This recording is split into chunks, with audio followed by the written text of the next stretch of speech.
Ay, go! Grabe naman ang pangangoy. Pagputitong buhay, ang bongga naman na.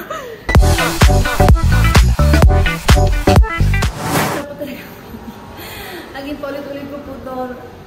Yun po, isa na po sa core memory ko, ang paglabas ko po sa bayan ni Kuya. Tapos narinig ko po ang mga tao at nakita ko po yung mga mukha po sa tarpaulin. Nakita ko po yung mga mukha ko sa yung mga ganun-ganon.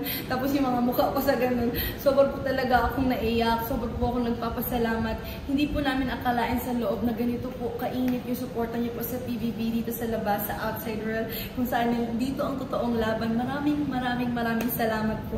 Sobrang po akong naging masaya at the same time. Sad kasi tapos na talaga ang aking PBB journey.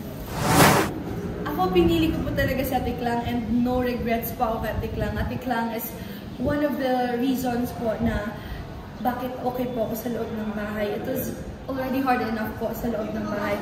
Marami po kami pinagdadaanan sa loob ng bahay. Pero isa po si Ate Klang sa nagbigay ng balance, the source of respect inside the house, the reason why masaya ang loob ng bahay. Isa pa sa mga nagbigay ng inspirasyon sa aming mga housemates, magpakatotoo.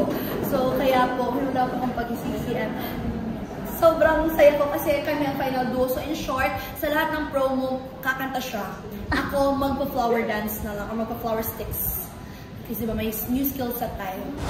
Lahat po talaga na nandun, I would say deserve it. Kasi po, sobrang hirap po talaga ng dinaranas po namin sa loob ng bahay. However, I feel like the quality of a big winner is someone who speaks the truth, who is true to himself or herself, and is very real with his emotions. Whatever he feels, he shows it inside the house.